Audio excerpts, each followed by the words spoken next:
Inflation یا افراط زر وہ شرح ہے جس سے کسی کرنسی کی قدر گرنے کے نتیجے میں اشیاء کی قیمتیں بڑھ رہی ہوتی ہیں۔ سادہ الفاظ میں عام آدمی کے لیے اس کا مطلب ہے مہنگائی۔ سرکاری اعداد و شمار کے مطابق پاکستان میں مجموعی طور پر مہنگائی کی شرح 8% ہے، لیکن صارفین اور ماہرین دونوں کے خیال میں در حقیقت مہنگائی اس سے کہیں زیادہ ہے۔ شہری کہتے ہیں کہ ضروری اشیاء پر سمجھوتے کے باوجود بڑھتی ہوئی مہنگائی نے ان کے بجٹ کو بری طرح متاثر کیا ہے۔ 1 روپیہ اگر رات کو بڑھتی ہے چیز، دن کو 20 روپے بڑھی ہوتی ہے۔ اب ایک بندہ کل میں چیز لے کے گیا دودھ، تو مجھے ملا جی 160 روپے، آج صبح میں نے لیا تو مجھے 180 روپے۔ ارے بھائی راتوں رات کیا ہو گیا؟ اور یہ صرف پاکستان میں نہیں ہے، تھرو آؤٹ دا ورلڈ ہے۔ اور جب بھی اس حکومت کو موقع ملتا ہے کہ انٹرنیشنل لیول پہ پیٹرول کی بیس پہ ہم کر رہے ہیں اور بہت سی چیزیں جن کو انٹرنیشنلی ہمیں مینیج کرنا پڑتا ہے، تو جب بھی موقع ملتا ہے ریلیف بھی دیتے ہیں۔ ابھی جو یہ 1 ارب اور کتنے کا انہوں نے ریلیف دیا، پیکیج دیا ہے، یہ بھی عوام کے لیے دیا ہے۔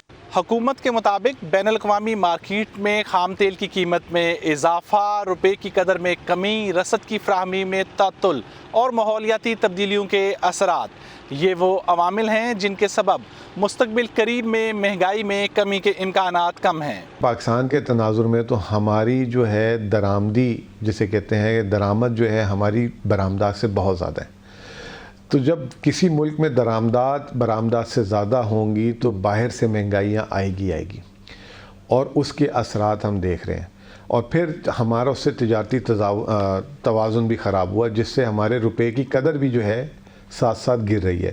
تو ہمیں ایک تو باہر سے عالمی مہنگائی اور روپے کی قدر سے بھی جو چیزوں کی قیمتیں جو ہیں فرق پڑ رہا ہے۔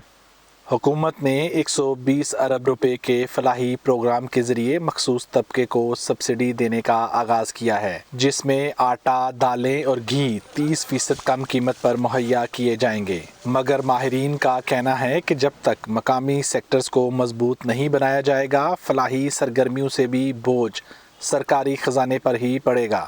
مطلب احساس پروگرام کی ہم بات کرتے ہیں تو اب دیکھیں ہم کتنا قرضہ لے کے احساس پروگرام دے رہے ہیں، قرضہ تو کسی نے واپس کرنا ہے۔ جو اب ہمیں عقل کا تقاضا بتاتا ہے، یہاں اکانومی کا جو سینس ہم بتاتے ہیں وہ یہ ہے، اپنے پروڈکشن سیکٹر پہ اب دھیان دو۔ مطلب ہمارا پروڈکشن سیکٹر کیا ہے؟ ایگریکلچر ہمیں امیجیٹلی بوسٹ دے سکتا ہے اکانومی میں۔ اب دیکھیں نا 44% جو پاپولیشن ہماری وہ ڈائریکٹلی ایگریکلچر سے ریلیٹڈ ہے۔ اگر ہم ٹیکسٹائل کو کر لیں تو انڈائریکٹ طریقے سے جو ہمارے 60-70% تک چلے جاتے ہیں۔ اگر ہم ٹیکسٹائل کو اور اس کو لیدر اور دوسری چیزوں کو کر لیں تو 60-70% تک چل جاتے ہیں۔ اگر ایگریکلچر صحیح پرفارم کرے گی، آپ کا ایک بہت بڑا طبقہ اس سے بینیفٹ اٹھائے گا۔ پاکستان میں عام خاندان اپنی آمدن کا نصف سے زائد حصہ کھانے پینے، بجلی اور گیس کے بلوں پر خرچ کرنے پر مجبور ہے، اور بڑھتی ہوئی مہنگائی سے پاکستان میں غربت کی لکیر سے نیچے جانے والے افراد کی تعداد بڑھ رہی ہے۔ علی فرقان، وائس آف امریکہ، اسلام آباد۔